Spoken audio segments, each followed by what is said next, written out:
जो हमेशा से हमेशा रहने वाली जात है, उस रब को राजी करने के लिए कोई रास्ता निकाला कि नहीं निकाला।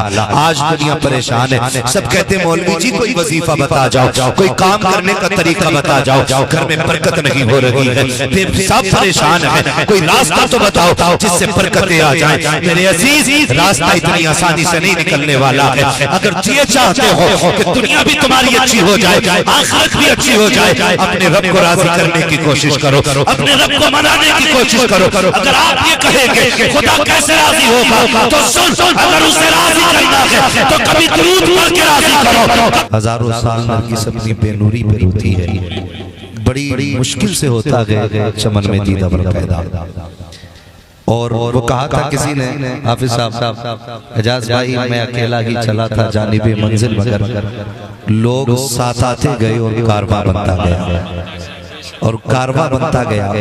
और मैं जो अपने तौर पे एक बात कहता हूँ कि जब कभी मेहनतें लगती हैं और मेहनतों के रंग नजर नहीं आते और इंसान का हौसला टूटता है, तो मैं उनकी हौसला अफजाई के लिए एक बात कहता हूँ कि मेरे वजूद मुझे एड़ियाँ रगड़ने दे, मेरे वजूद मुझे एड़ियाँ रगड़ने दे, मेरा यकीन है पानी यहीं से निकले। नारे तकबीर, नारे रिसालत, मुफ्ती हम्माद रजा साहब मुरादाबादी, उलमाए अहले सुन्नत, मेरा यकीन है पानी यहीं से निकलेगा।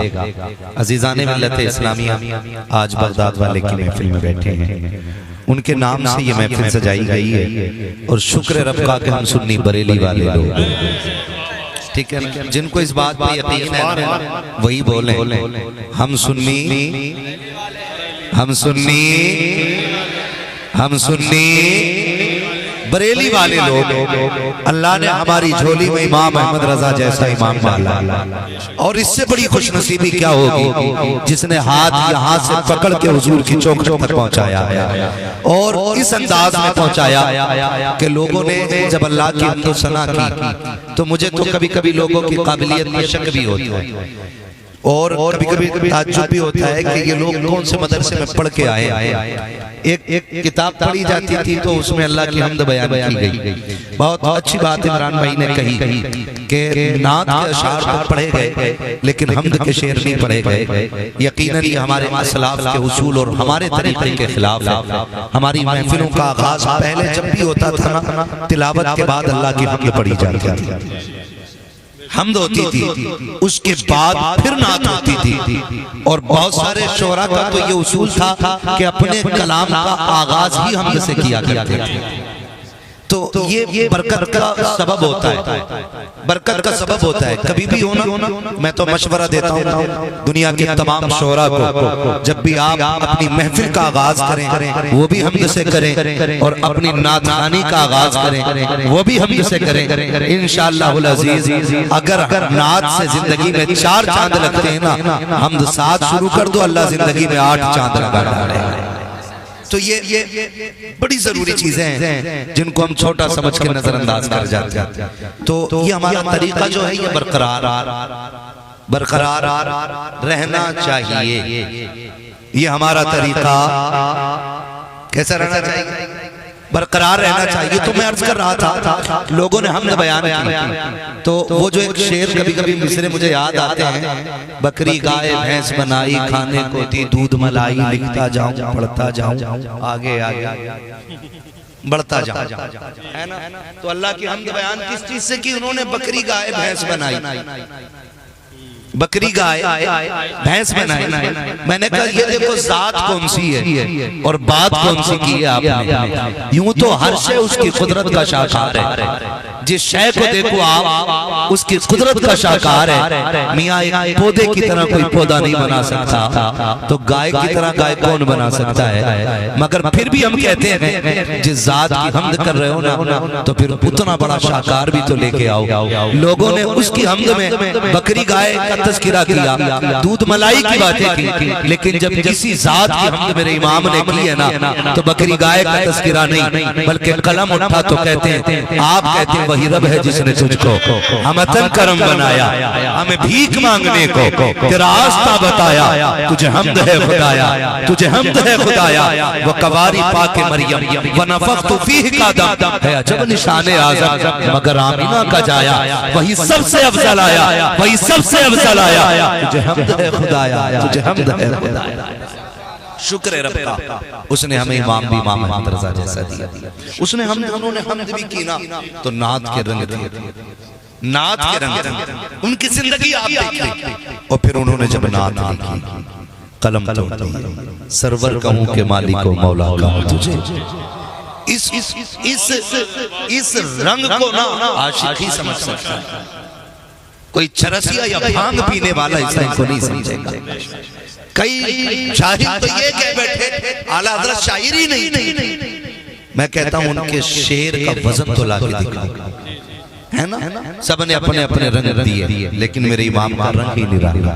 कहते हैं सरवर कहूं के मालिक को मौला कहूं तुझे, बागे खलील का गुले ज़ेबा कहूं तुझे, तेरे तो बस वो ऐब तनागी से हैं बरी, हैरान हूं मेरे शाह मैं क्या क्या कहूं तुझे, लेकिन रज़ा ने क़स्म ख़त्म सुखन इस पे कर दिया, खालिक का बंदा खल्क का आका कहूं तुझे। बाबा नारे तकबीर, नारे रिसालत, कलाम आला हज़रत। शुक्र है रब का, उसने हमें और आपको सुन्नी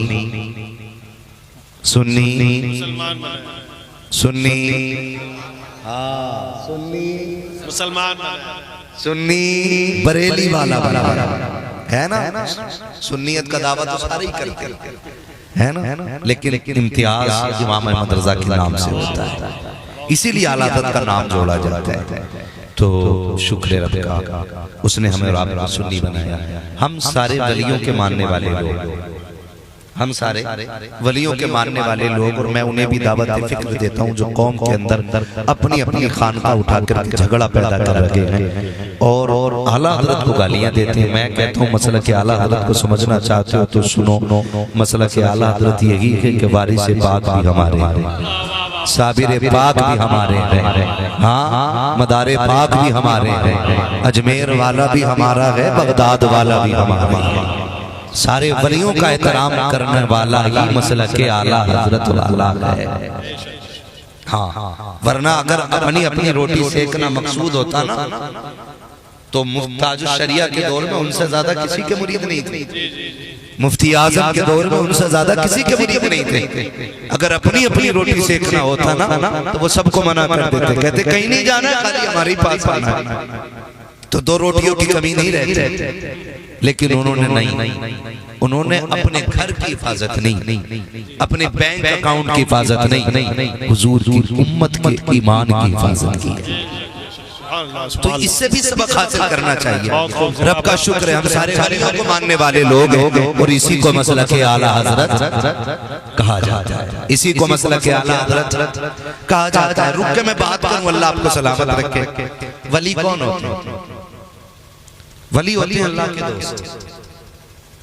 ठीक है जी, इतनी बात समझ गए। वली कौन होते हैं?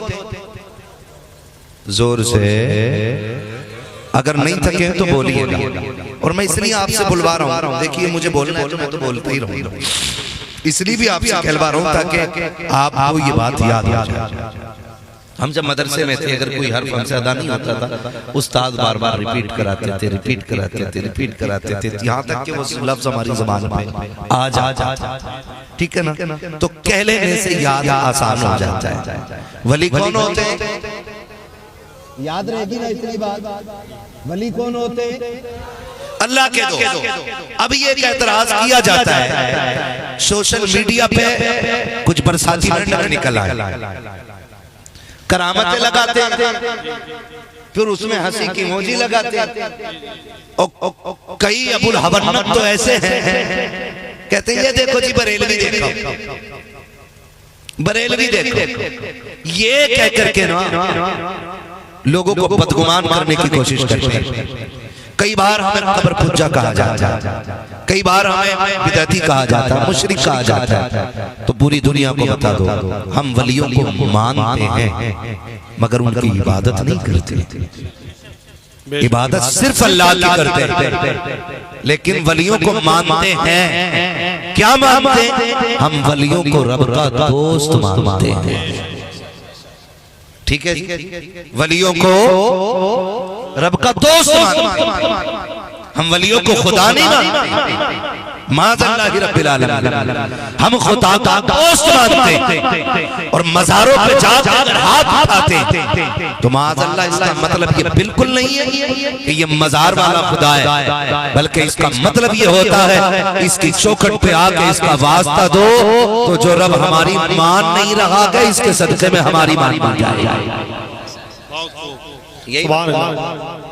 यही मतलब होता है। तो हम वलियों से प्यार करते हैं, इबादत अल्लाह की करते हैं, इसलिए सारे वली हमारे। और हमारी हक़ानियत की सबसे बड़ी पहचान ये है कि सारे वली हमारी नस्लों में पैदा होते हैं। यानी सारे वली जितने भी हैं सुन्नियों में पैदा होते हैं, वहाबियों में कोई वली नहीं होता, क्योंकि वली मुसलमानों में होते हैं, बेईमानों में वली नहीं होते।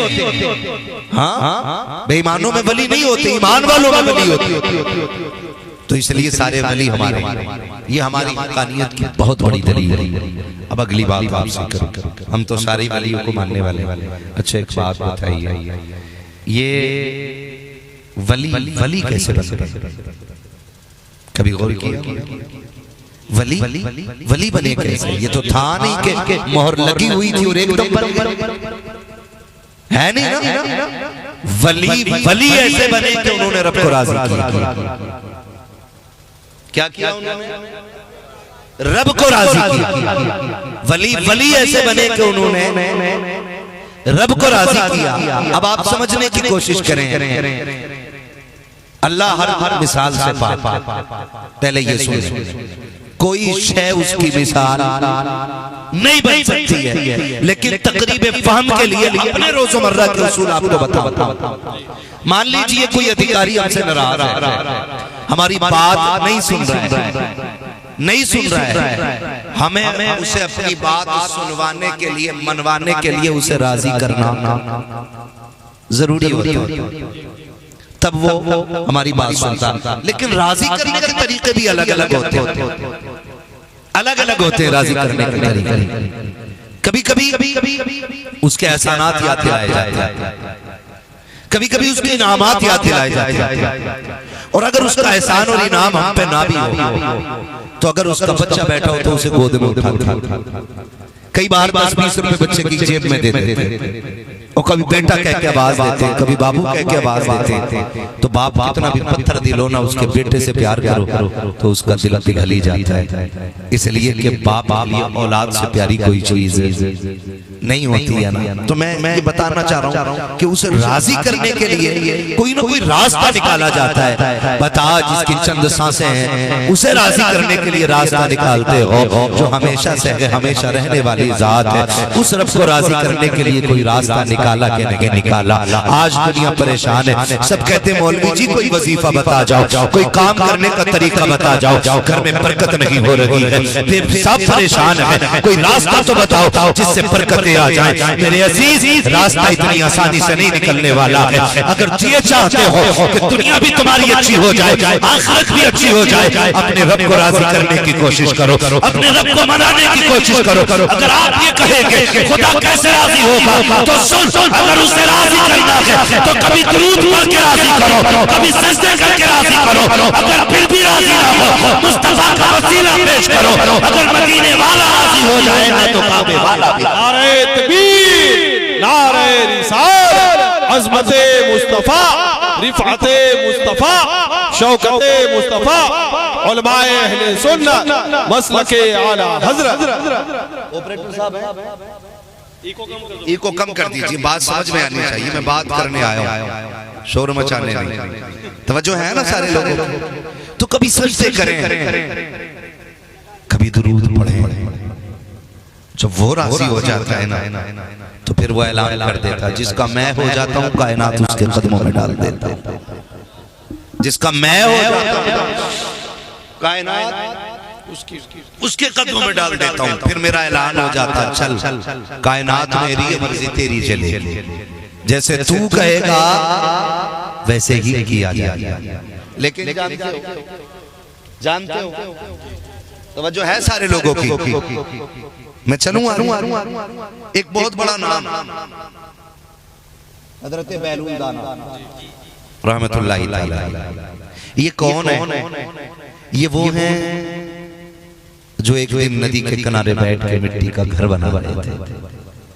जुबैदा खातून गुजरी, वलियों से मोहब्बत करने वाले ये लोग थे। क्या कर रहे हो बाबा? कुछ नहीं, बस जन्नत बना रहा हूं। बेचोगे? हाँ। कितने में? 1 दिरहम। जन्नत खरीद ली, 1 दिरहम दिया। आकर के अपने शोहर से जिक्र किया, शोहर नाराज हुआ, कहने लगे तुमने 1 दिरहम खराब कर दिया, दीवाने की बातों में आकर के तुमने माल ज़ाया कर दिया, 1 दिरहम। तो कहने लगी मैं तो जन्नत खरीद आई। जब शोहर सोया ना, जानते हो आंख लगी तो ख्वाब में क्या देखता है? जन्नत के महलात हैं, लेकिन एक महल बहुत खूबसूरत बना है, उस पे जुबैदा खातून लिखा हुआ था, जुबैदा खातून। तो शोहर के कदम आगे बढ़े चल के, तो देखो अंदर से कैसा रोक दिया गया। किधर? का अंदर का नहीं जा सकते। का क्यों? का ये तो जुबैदा का है। कहने लगे जुबैदा मेरी बीवी है। तो कहने वाले ने कहा कि ये निजाम दुनिया में चल रहा होगा, लेकिन यहाँ नहीं चलने वाला। अगर ये जुबैदा का हिस्सा है तो जुबैदा ही इसमें जाएगा, आप नहीं जा सकते। बस आप भूल गई। और सुबह हुई ना, सवारी लेके ढूंढने निकल गए बैलून दाना को। फिर वही जगह, वही किनारा, वही खेल, मिट्टी के घर बना। क्या कर रहे हो बाबा? जन्नत बना रहा हूँ। का बेचोगे? कहा हाँ। का कितने की? कहने लगे तेरी पूरी सल्तनत। उसने कहा जुबैदा को तो आपने 1 दिरहम में दी। तो आपने प्यारी बात कही। कहने लगे वो बिन देख के खरीद रही थी, तू देख के खरीदने आया, तू देख के खरीदने आया। ये बैलून दाना। बात लंबी पड़ेगी अगर इन पे बात करूं तो बात लंबी पड़ जाएगी। ये बैलून दाना, किसी ने इनसे पूछा बताइए क्या चल रहा है, क्या चल रहा है इस वक्त? कहने लगे बहुत अच्छा चल रहा है, पूरी दुनिया मेरी मर्जी से चल रही है। ये जुमला फरमाने लगे पूरी दुनिया मेरी मर्जी से चल रही है। उसने कहा हैरत की बात है, अल्लाह वाले हो के ऐसी बात करते हो? कहते हो पूरी दुनिया मेरी मर्जी से चल रही है। कहने लगे हाँ, ये कैसे हो सकता? कहने लगे मैंने अपनी मर्जी रब की मर्जी पे छोड़ दी। मैंने अपनी मर्जी रब की मर्जी पे छोड़ दी है। अब जो उसकी मर्जी है वो मेरी मर्जी है। अब समझो ना, फिर ये सारी दुनिया मेरी मर्जी से चल रही है। तो ये कुछ करना पड़ता है, ये सब कुछ करना पड़ता है। आज बहुत दूर है हम अपने रब से, माफ कीजिए, बहुत दूर है। नेमतें उसकी खाते, सांसें उसकी दी हुई हैं, ये धड़कनें उसकी अता करता है। लेकिन बताइए कभी क्या हमने एक्स्ट्रा सजदा किया उसको? कभी अलग से उसका शुक्रिया अदा किया? कभी हमने कहा मालिक की आंख तूने 1 करोड़ की दी है? कभी हमने कहा ये दिल जो 10 करोड़ में भी बेच नहीं सकता, ये तोहफा तूने दिया? हम तो इतने नाशुक्रे हैं यार। अगर एक वक्त का खाना ना मिले तो कहते हैं यार बड़े बुरे दिन आगे भाई, भागे चल रहे। एक वक्त का खाना ना मिले हम इतनी बड़ी बात कर जाते हैं। बताओ तो सही, इन बातों से रब नाराज होगा कि राजी रहेगा? बोले जरा, नाराज होगा कि राजी रहेगा? नाराज होगा ना हमारी इन बातों से। अगर हम ही कहने लगे भाई बहुत मुसीबत में हूँ, कसम खा के कहता हूँ अगर वो तुम्हें बेहिसाब दौलत भी दे दे और एक आंख ले लेना तो तुम्हारी सारी दौलत मिल के भी तुम्हें दूसरी आंख नहीं दे सकती है। दे सकती है?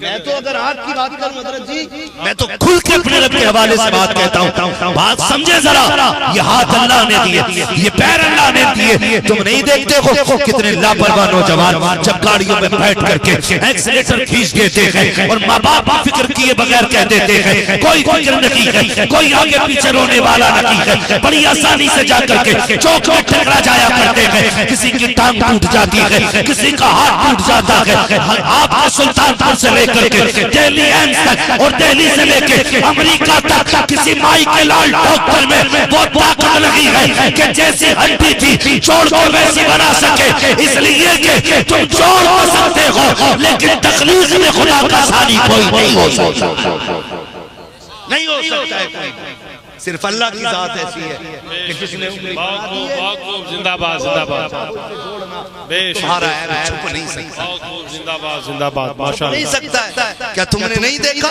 कितने लोग सर्जरी कराते हैं, कितने लोग लाखों लाखों रुपए लेकर के फिर भी ऐब रह जाता है। खुदा की कसम बेऐब तखलीक तो सिर्फ मेरे रब की है, बेऐब वो बनाता है।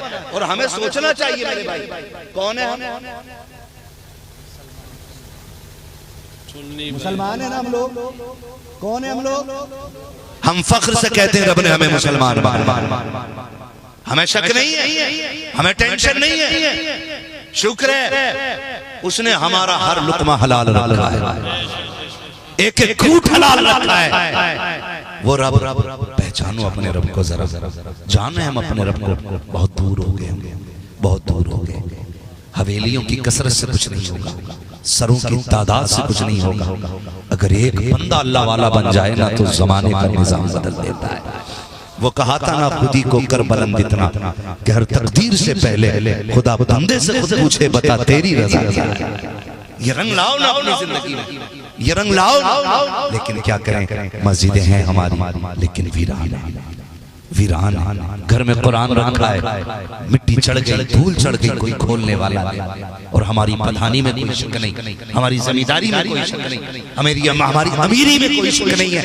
हम फिर भी खसाब से खसाब बने हैं, प्रधान के प्रधान बने बैठे हैं। वो मेरे भाई किस प्रधानी पे इतरा रहे हो, दौलत की कसरत अल्लाह दे तो बड़ी अच्छी बात है, अल्लाह तुम्हें रिज़्क़ हलाल दे, जितना चाहो कमाओ लेकिन हलाल कमाओ। अमीर होना बुरी बात नहीं है, कारून होना बुरी बात है, शद्दाद होना बुरी बात है। अल्लाह दौलत ले तो दौलत उस्मानी मांगा करो, अल्लाह से अगर दौलत मांगनी है उस्मान गनी वाली दौलत मांगा करो, वो नहीं जो फसाद में काम आए, वो दौलत मांगो जो खुदा के दीन की काम आए।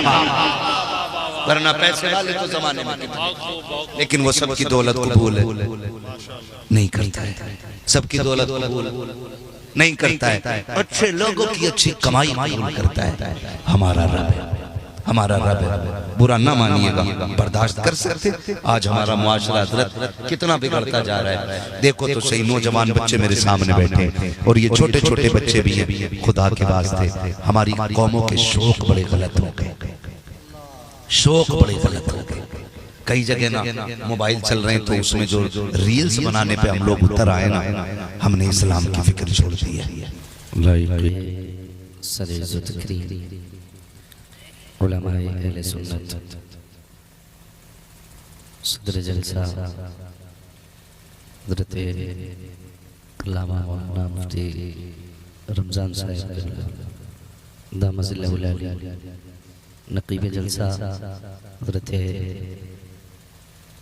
अल्लामा मौलाना इमरान रज़ा बरकाती साहब क़िबला, जुमला अरबाब मिंबर महफिल पाक में तशरीफ फरमा मोहतरम बुजुर्गों, नौजवान साथियों, अजीज बच्चों, जुमला सामईन व सामिआत, अस्सलामु अलैकुम व रहमतुल्लाहि व बरकातुहू।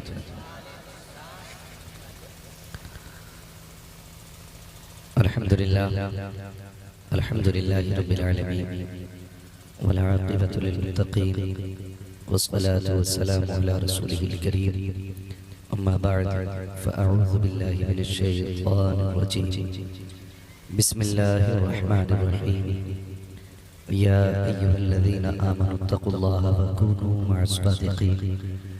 आमन्तु बिल्लाहि सदक़ल्लाहु मौलाना अज़ीम व सदक़ रसूलुहुन नबियुल उम्मियुल मुतीउल मुबीनुल मुबीनुल करीम व नहनु अला ज़ालिका लमिनश शाहिदीन वश-शाकिरीन वल्हम्दुलिल्लाहि रब्बिल आलमीन।